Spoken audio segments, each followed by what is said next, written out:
Welcome to my Grovekeeper guide for DPS and healing PvE content. First, we will run through some quick information for players looking for it. Grovekeeper is a dual-resource DPS healer hybrid support. Mana fuels our big cooldowns and most of our rage generation tools. Rage is used to do our DPS rotation and our main healing abilities. Simplified stat priority: strength, attack power, crit, haste. You can use either a two-hand weapon or dual wield, as there are benefits for both. We will discuss weapon choice and other helpful stats later in the video. My current talent tree setup. We will go more in depth later in the video. Simplified DPS rotation priority: cooldowns, seismic ability, wild claw, spot heal when needed. For your boon, you will always use Boon of the Bear in all scenarios, outside of Wolf for movement speed when required. Your instinct of choice will be Primal Instinct. With that, you should have all you need to have a basic understanding and get started playing as a Grovekeeper. The rest of the video will explore what has been discussed in more detail. To begin, Grovekeeper is listed as a pure support spec. This is simply not true. Grovekeeper is very capable performing as either a melee DPS, healer, or both. We may not be able to compete with the top meta DPS in terms of output, but our toolkit allows us to have very consistent damage outside of cooldowns, particularly in AoE, with uncapped damage abilities. On top of that, we provide very useful party and raid-wide buffs, increasing everyone's output. Now that Grovekeeper can queue as a healer, this opens up a lot of potential for dungeon groups. However, our healing toolkit is very limited. We are very capable at providing tank and group healing while maintaining good DPS output, but lack almost any utility that a dedicated healer may have access to, including, but not limited to, magic dispels, battle res, and decurse, to name a few. We would have to rely on the rest of the group to cover these utility options. For our stat priority, it is more nuanced than just strength. Attack power, crit then haste, however it is an easy-to-follow starting point. Using a two-hand weapon allows us to almost forego looking for hit rating on gear, as we should naturally find some on plenty of strength-based plate gear, and thanks to the talent Ancient Power, granting a flat 6% boost to our hit. Still make sure to have a hit rating of 8% minimum, which you can find on your character sheet. When dual-wielding, hit rating becomes more important to allow your offhand swings to hit more often. You need a lot of hit rating to even come close to guaranteeing your offhand will never miss.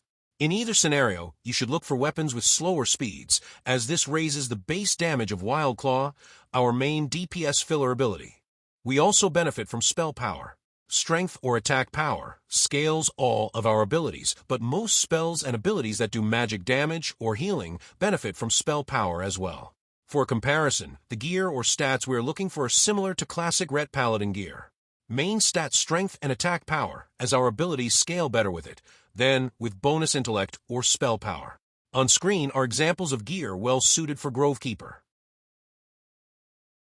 Our stat priority then more looks like this: strength or attack power, spell power, intellect, hit if dual wielding, crit, haste. I prefer to use a two-hand weapon to reduce the need to look for hit rating and focus more on crit or haste rating, whilst also increasing the base damage of Wild Claw. A two-hand weapon is recommended for leveling. However, dual-wielding opens access to an enchantment on each weapon, like Crusader, for example.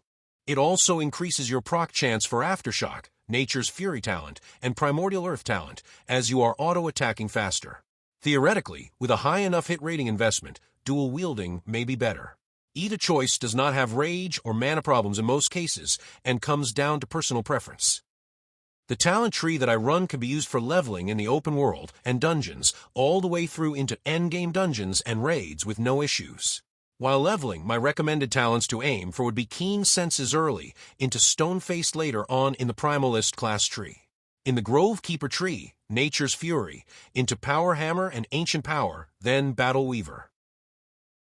Our support abilities, found on the right side of the talent tree, are identical in gameplay to every other support class. For solo and 5-man groups, take Vitality Surge and infused with power. The next choice between Douse and Flourishing Growth will come down to preference. Douse performs well in AoE situations and requires one less button to press, whereas Flourishing Growth performs better in single target or raid groups. For simplicity, I recommend Douse. Our final choice between Neptune's Wrath and Primal Awakening will also come down to preference. Wrath is on a 1-minute cooldown, which adds on-hit damage for you and your group, and Awakening is our Lust on a 5-minute cooldown. Outside of raid situations, I recommend Neptune's Wrath, as it can be combined with Grove Guardian, as both are 1-minute cooldowns. If grouped with another support spec, which will almost always be the case in raid groups, you will need to coordinate your support talents so that the group can benefit from every buff available by supports. Looking further into potential choices on the Primalist tree, most of the choices are intuitive, with some small potential variation. Personally, I do not take Boulder Dash, instead favoring talents that increase stamina and empower Hand of the Earth Mother. If you enjoy using Boulder Dash, you can easily swap out some of these talents such as Heavy-Handed, Stone Cold, or Mineralization. If you also enjoy PvP, in addition to Boulder Dash, picking up Bramble Patch and swapping Protector of the Grove for Earthmother's Pendant or Earthmother's Blessing may be useful. I use Protector of the Grove to allow Primal Convergence to be available to use alongside Ancient of War. Over on the Grovekeeper side of the tree, there are quite a few more considerations possible. As mentioned earlier, this setup is useful for leveling, solo content, and to get started in dungeons, but has options available to min-max depending on what you are trying to achieve. For example, talents such as Hand of a God or Nature's Blessing improves our healing capabilities, but if you are intending to focus solely on improving your DPS output, Spiritual Warrior would buff the damage output from the Primordial Earth talent. Pathing to Spiritual Warrior would also grant the use of Spirit Charge, opening an extra potential way to reposition on a 30-second cooldown. The Power Hammer talent is another interesting consideration. Some testing would be required, but if you find your rage generation to be sufficient without it, it would free up a talent point. Earthmother's Empowerment is a powerful tool for healing tanks or yourself in solo content, but if focusing on min-maxing solely for DPS, this would also free up a talent point. For healing, there are also some interesting choices. The choice node between Hand of a God and Blessing of Neptulon allows us to choose between reducing the rage cost of Hand of the Earth Mother or allowing it to heal an additional nearby target. For general use, Hand of a God is more useful, whereas Blessing of Neptulon would favor healing in raids. Elemental Cascade may have a niche use case, but I would not recommend taking it as we have access to better healing options.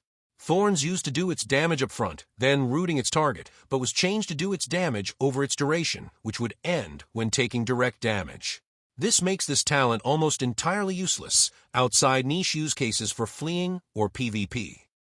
I recommend using Crashing Out over Tears of the Earth Mother, as you will primarily always be using Seismic Wave for your choice of AoE, as you are rarely rage-starved and forced to use Seismic Spike in AoE situations. The healing options between Primal Power, Earthmother's Binding, and the choice node of Ride the Wave or Nature's Blessing will come down to preference. Ride the Wave offers bursts of movement speed for the group, whereas the others offer different ways to utilize healing. Earthmother's Warden synergizes with Stone-Faced. Grove Tender may be considered for PvP if using Bramble Patch. Infusion of Neptulon synergizes primarily with the use of Seismic Wave, as you will be using it anyway to DPS in AoE, whilst healing allies, allowing you to potentially farm procs for more attack power. I would not recommend Druid training, as we are rarely using Geode Barrage outside of rare cases where we are low on rage. There are much better healing options available anyway. For our choice of Ancient, it is generally recommended to use Ancient of War over Lore. More researching into min-maxing for raid compositions may potentially favor Ancient of Lore, but Ancient of War has the best and easiest to understand upfront buffs to yours and your group's DPS output. Finally, we will go over an expanded DPS rotation priority. 1. Therazane's Rage. Keep on cooldown to maintain mana, or a burst of rage if required. 2. Combine Neptulon's Wrath and Grove Guardian. They are both 1-minute cooldowns. 3. Combine Primal Convergence and Ancient of War. 4. Primal Rush for running on instinct stacks. We will explore this step further. 5. Seismic Crash, Seismic Wave, or Seismic Spike, depending on the situation. 6. Maintain an Earthquake under your targets when procced by Aftershock or Geode Barrage to generate rage if an Earthquake is active. 7. Wild Claw. Use Boon of the Bear and be buffed with Primal Instinct or an equivalent buff. Also remember to weave in healing abilities such as Hand of the Earth Mother when required. You can't do DPS if you're dead. Using Primal Rush to get stacks of running on instinct is one of our most powerful tools to increase our damage, but may require practice. Hitting 3 or more friendly targets, including pets or minions, is optimal per use of Primal Rush. However, if using it would put you outside of melee combat for too long, it may not be worth using, and instead we would opt to skip its use for generating stacks. In the video, you will see the most optimal use for using Primal Rush. The boss will be tanked up against a wall, allowing us to use Primal Rush, generate stacks, hit the wall, and remain in melee combat, allowing us to have no downtime to DPS. This concludes my guide to Grovekeeper on Project Ascension's Conquest of Azeroth. I hope this helps you out and points you in the right direction to playing my favorite spec so far. On a final note, every class and spec is new and potentially subject to change. Players are also continuing to explore builds. The information presented is from my understanding, information available, and my experience playing the spec. I will address any questions or any new information about Grovekeeper in the comments or in the description of the video below. Thanks for watching.